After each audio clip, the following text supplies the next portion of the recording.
So I was new on the job, leading this whole team, and I had this, what I thought to be a great idea, that the team hadn't been bold enough, they weren't aggressive enough.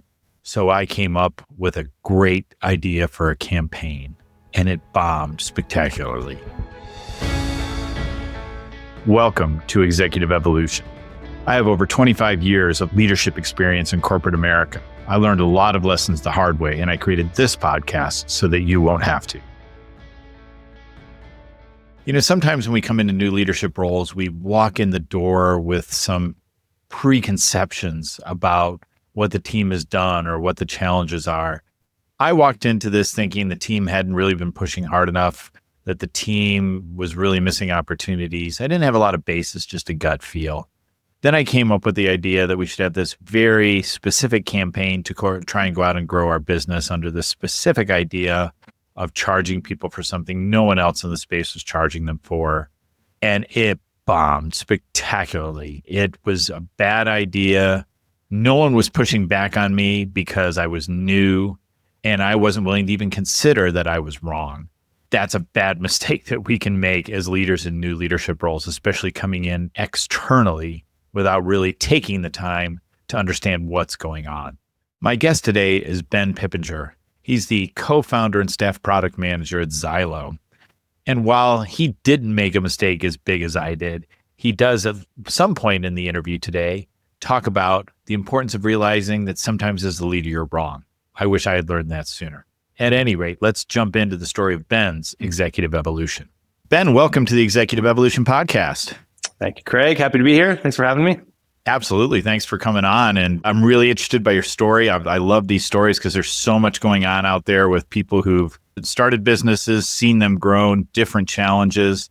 And I love getting these stories out there because I think so many young leaders feel a bit overwhelmed and feel like maybe they should know more than they do. But I don't always think we did when we were starting. Never do. Trial by fire is what I call it, Craig. You got to jump in and get your feet wet and learn as you go. I know, right? And that's the only good way to do it. But hopefully we'll get some kernels out there for people and they can maybe find out, because it's, as you probably realize, it's not as easy as it looks when you're looking up at the manager and you think, man, they've got a cakewalk of a job, man. They just sit around and tell people what to do. It's more to it than that, for sure. Yeah, just a skosh. So what I like to do is I always like to start out with our lightning round and jump into those questions with you, and then we'll just kind of see where things go from there. All right, are you ready for the first question in the lightning round, Ben? Yeah, let's do it. All right. What is the best book on leadership you've ever read? Yeah, this is a good one. I don't know how many product leaders you've had on. That's my sort of blood. And what I do is I think product first around a lot of different concepts of product, meaning building software products, building SaaS products is really where I've spent my time. I think for this question, I would answer a book that sort of put me on that trajectory and brought me into not necessarily leadership skills, but like opened my eyes to what building a product means and the leadership type of leadership styles you need to do it. And it's called Inspired. It's by this guy named Marty Kagan. He's sort of a big figurehead, I guess, in the product management world. I'm not sure if he's still working for this group, but it's called the Silicon Valley Product Group, was his company that he had started up. Yeah, but it's a great book. It talks about how to build products in a really easy way to conceive. And I would definitely recommend it to anyone that's interested in a product career and product leadership. Yeah, like for you from that book, what was like the aha thing? Do you remember when you first read it? Yeah, it's been a little bit, but I think probably the aha thing was just the book talks about iterative product development processes and like how you learn from your customers and really get close to understand the key problems that they're trying to solve, which really resonated with me. You know, I like to think that way. I like to tackle projects in chunks and like to demonstrate value along the way. And for me, that really stuck with me. Nice. Cool. All right. Second question. Who is your leadership crush? My leadership crush. Again, I thought about this one a little bit. And being in the world of tech, a lot of the sort of tech luminaries these days, not really sure all the things they believe in. So it's sort of hard picking my crush nowadays. But I got to go back to my roots where I think grew into the product leader that I am today. And that was at Salesforce. And so I would say my leadership crush has got to be Mark Benioff. I've never met him personally. I've been in the same room with him. I think what he's been able to do at Salesforce, the type of company that he's been able to create. He's the founder, right? He's one of the co-founders, and he's still there leading the company after so many years and growing it into what it is today. I think I'd pick him. Yeah, he does have, I don't know a ton about him aside from head of Salesforce, but he certainly seems to have his strong opinions. He holds them strongly. He applies them to a lot of things, including how he runs Salesforce. it seems like he's got a lot of kind of intellectual integrity across the whole thing of this is how we run the company. And it seems like culture is at the core of what he's trying to build. I haven't worked in Salesforce, but it seems like that's such a big thing. It is. And I think even like culture and what companies have gone through, especially tech companies with reductions over the last few years with COVID and everything else that's gone on, I think that took a hit at Salesforce a little bit because they said they had Ohana culture, which was like family. And like, you don't fire your brother and your sister, right? And so it becomes a little bit tough to have that sort of culture when like you're still a business and you have to operate the way a business has to operate. But to me, it feels like they've weathered the storm pretty well and been able to work through that. And I think that takes a strong leader to be able to do that. And so I don't know all his secrets and tricks and everything, but he's definitely, I think, one to keep tabs on and monitor and watch. It's so interesting as you grow because you have all these ideas. And I found this when I was running businesses and running teams. It's like, I started asking myself, this thing I want to do, can I do this at scale? Like when I have 100 people or 200 people or 300 people, can I keep these things going? And when you talk about like that Ohana culture, it's great. And now suddenly you look around, I don't know what Salesforce has, tens of thousands of employees. And it's like, how do you extend that when you're so big? I don't know, have you seen that as you have grown with Zylo, that there's certain cultural artifacts that you really want to keep, but you have to kind of say, how do we do this in this environment? Yeah, I mean, so Zylo is a startup. It was a handful of us that started the company back in the day. And when you're getting going, you're just doing things to get things to work, right? You're trying to show value. You're trying to win customers. You're trying to keep those customers and doing everything you can to make that happen. So for sure, I mean, we're 8.5 years into doing Zylo. There's definitely things that we built that aren't scalable processes that we'll have to continue to go back and adjust and address as we keep going. I think back to Mark Benioff real quick. I think that something that we did at Zylo that he sort of invented at Salesforce is this thing called the V2 MOM. I don't know if you're familiar with that or not, but it's a framework that companies use to set, it stands for vision, values, measures, obstacles, and methods. That's what it stands for. And essentially allows you to set a plan for really anything you're doing. It could be your company strategy, it could be a project, it could be whatever, and outlines for the key principles of that plan. And I think that's something that we've used here that allows us to communicate what the strategy is and then take that out to the business and to employees. It's a scalable way to roll that out. So I think that's one thing that we took from him and from Salesforce that we still do today on an annual basis for the organization. Love it. All right. Last question. I call it a lightning round. It never goes that fast. But last question, in 10 words or less, how do you define leadership? Yeah, I think 10 words or less, I would say leadership is you need to empower, you need to be ambitious, trusted advisor for folks.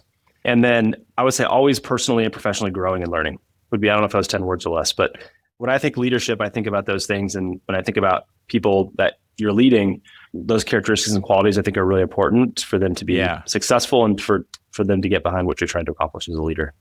Yeah. And I'd be interested when you talk about always growing as a leader, what things do you do to help you develop as a leader? Like you said, you've been a co-founder of this business. You've been going 8 years. How do you keep grinding to grow? It's funny. So if I rewind the clock back, I considered getting the MBA probably, I don't know, 15 years ago, going back to business school and seeing where that would take me. At that point in time, I was having a really successful career and I was having a lot of fun doing what I was doing. And I didn't. So I stayed doing I stayed grinding, right? I stayed working really hard. And I still look back on that decision and I think it was the right one because to me, you can go and get educated and learn. And I think that's really important. And a lot of people need to do that. But for me, I'm more of a hands-on person. And so I need to experience and be in the weeds and be grinding and getting the work done and putting myself out there and putting myself in uncomfortable positions and situations that maybe I'm unfamiliar with or haven't done before. And for me, that's how I continue to learn and grow is by doing those things. Okay, cool. So you touched on this a little bit back then, but what do you consider to be your first real leadership role? So first real leadership role, and I'm going to define leadership. I think you can define leadership in a couple of ways. I mean, in this context, I'm going to define it as having a team of people that I was leading and we were working towards a common goal. Prior to Zylo and even Salesforce, but sort of Salesforce, I was working for a company called ExactTarget, which was an email marketing company, which here in India, you see a lot of people that have that heritage in their DNA. But I had the opportunity to move from Indianapolis out west to Seattle. And we opened an office in Bellevue. We were serving, Microsoft was a big customer of ours. And that was the first chance I had people that I was working with where we were all trying to make Microsoft successful. We were getting them to be moved over from an old on-premise email server that they had created to using our SaaS-based product, which was ExactTarget. So that was the first true leadership role where I had people reporting to me and had accountability to a customer, but also to those folks to make them successful and help them grow and learn in their careers. Yeah. And so when you stepped into that, what kind of surprised you? We go in with a certain set of expectations about what leadership's going to be.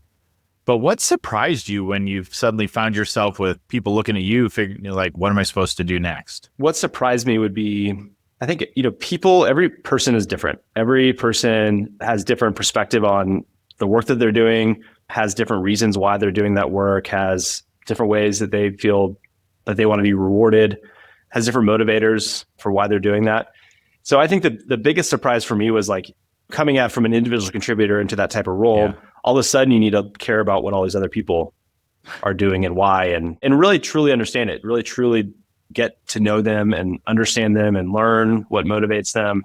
And then I think the tricky thing is then taking that and trying to pivot that into their performance at work and making sure that you can motivate them properly in order to get to the outcomes of whatever it is you're trying to derive as a team. And, I think that's really important. And I think that's really important to build a high performance team, is to be able to do that. So I think that's probably the biggest learning, is just like, it's not just all of a sudden you have people and you can get more done with the team. You have to really think about those people and what motivates them and align your goals and strategy to work as well. And I always find it interesting because we tend to look at high performing individual contributors and say, you're going to be a leader now. Yeah. And then we put you in that role. And in your case, moved you all the way across the country or three-quarters of the way across the country too.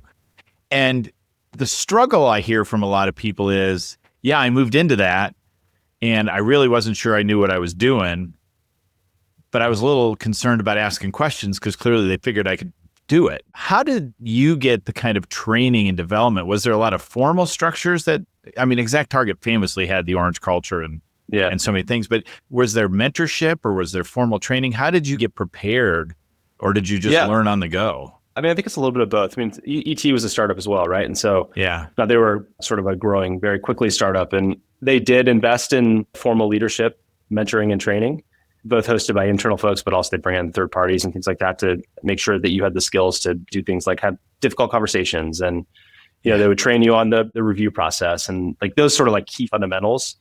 I remember going to one training that was, I'm just remembering this, it was like we spent half a day learning how to listen.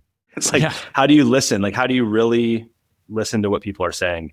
And so all of those things I think really helped. And then Salesforce was the next step, and they invest a lot into those sorts of things as well. But the core fundamentals were set up for you in that way. But I think a lot of it is, not everyone is a people manager. You could be a very, like to your point, very good individual contributor, and you just think the next step is to manage people, but that's not always the next step. Like you could manage a big part of a process, or you can be responsible for a big strategy that's happening at the business that necessarily doesn't require people management skills.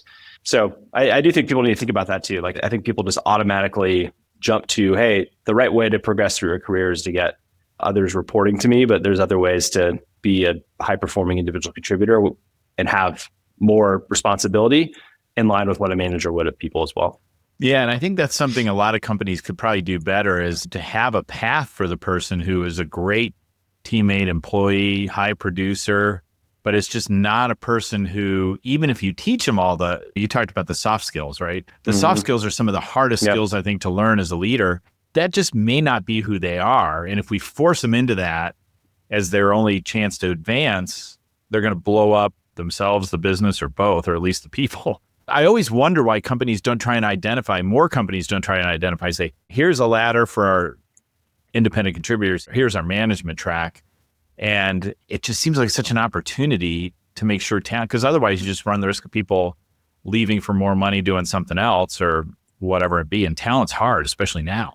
Yeah. And like, I don't remember what the stat is, you might know, Craig, but the number one reason people leave a company is their manager, right? And so like, not only if you put someone in that position that isn't able to have those proper skills to be a good manager, like you're not only going to be hurting that manager and their whatever it is they're trying to accomplish, but really anyone on their team. You're likely not to have a high performing team and having people leave the business as a result of that. Oh yeah. And the other piece is you kind of start creating these generational leadership crises in your business because they're not teaching those people how to lead, or they think they are. And even worse, I've seen companies where they get that person, but because they were a great contributor, they just leave them alone. And then you see people leave, you see people not learning how to lead, and it's just a combustible problem for a lot of businesses. So there's two other points I think are important here. So one is your comment on like the laddering of a manager versus sort of a professional.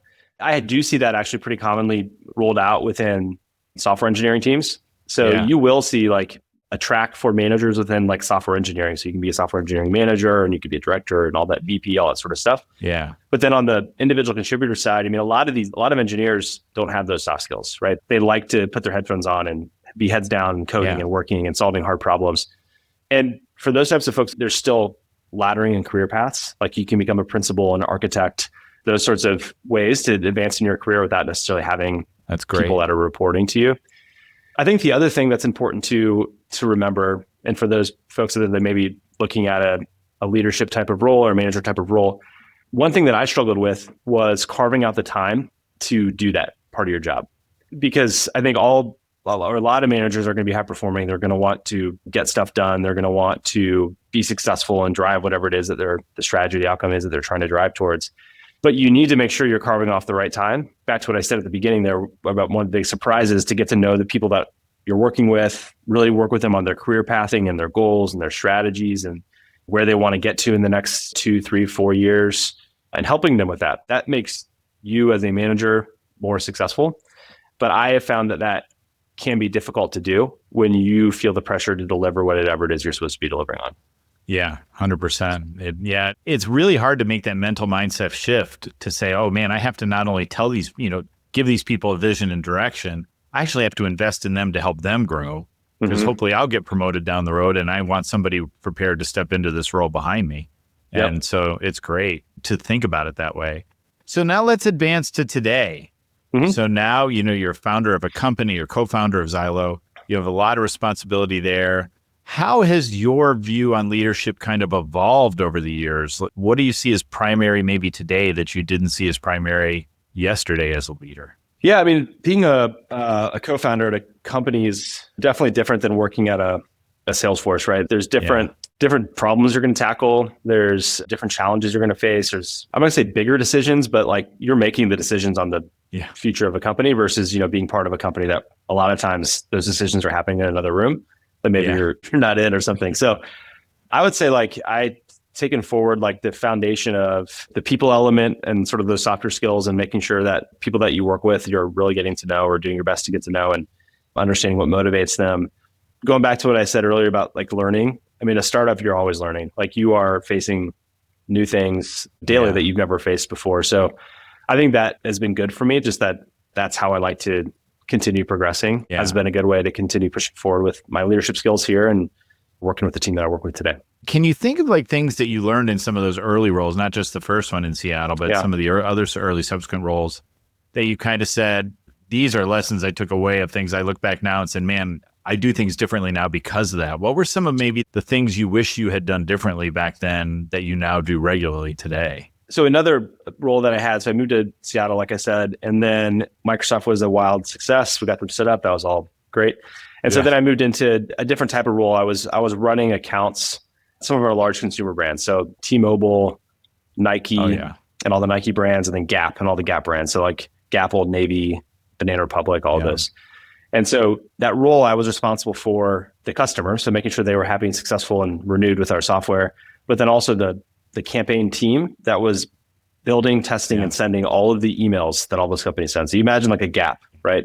You probably get Old Navy emails or something. I mean, they send just a ton of emails, and it's a high pressure job. Like if one of the email campaigns was screwed up for some reason, like it could cost millions of dollars in revenue for the Gap. Like that's how much money is involved with any one of these individual email sends.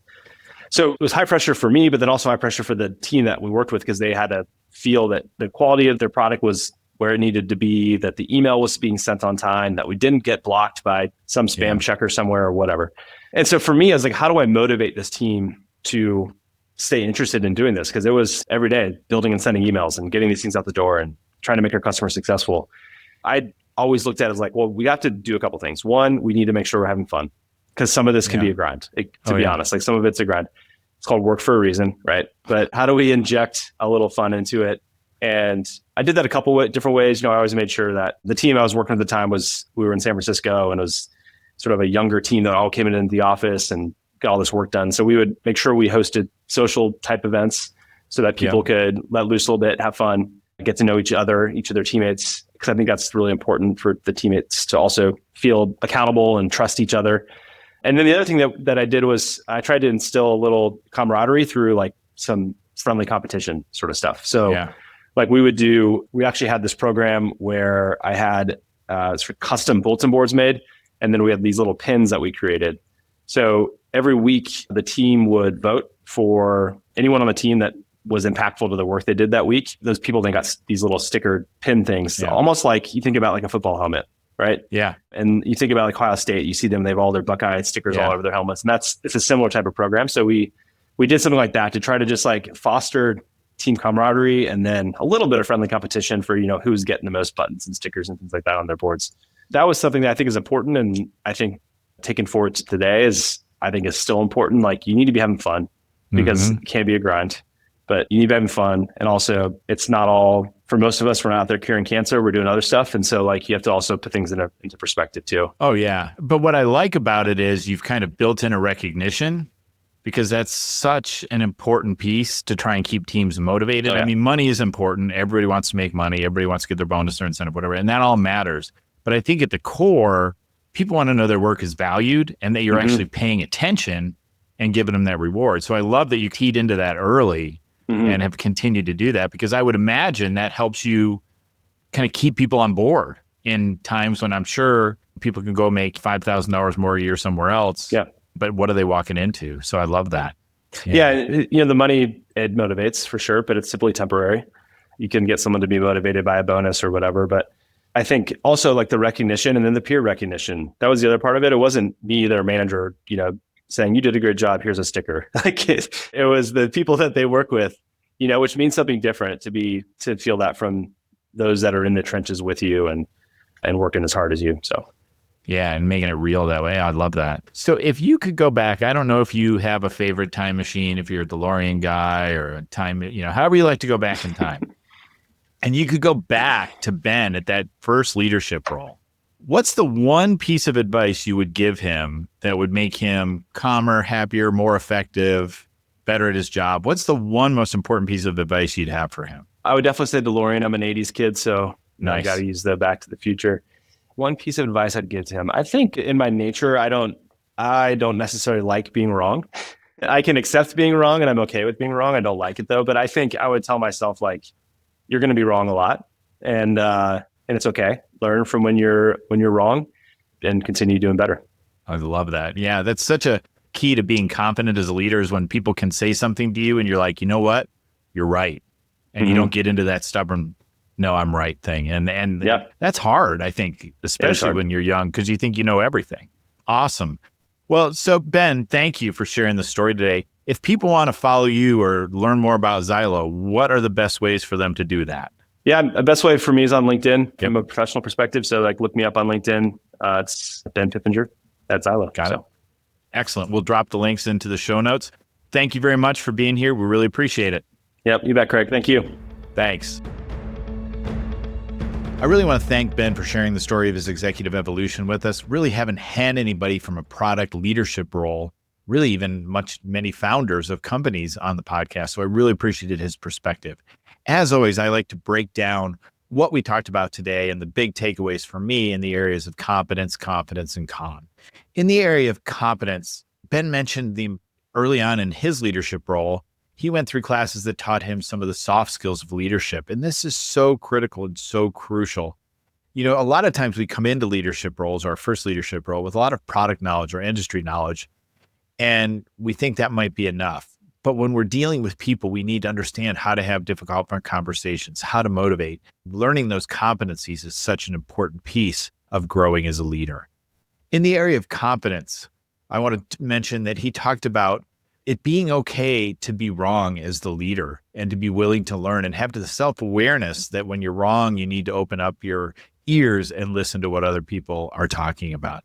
And then finally, in the area of comm, this is kind of a different way to look at comm, but what I appreciated was Ben talked about the program that he instituted that had peers providing positive feedback and acknowledgement to peers. How does that align with calm? Well, that means you don't have to put it all on you as the leader for these programs to help grow and develop people. They don't all have to fall on you. And when you know that it's not always relying on you and you build systems that help things move forward in these areas, it really does help to keep your calm as a leader. So thanks again, Ben. As always, you can go from being an accidental leader to the greatest leader of all time. All it takes is developing your confidence, competence, and calm. See you next time in Executive Evolution.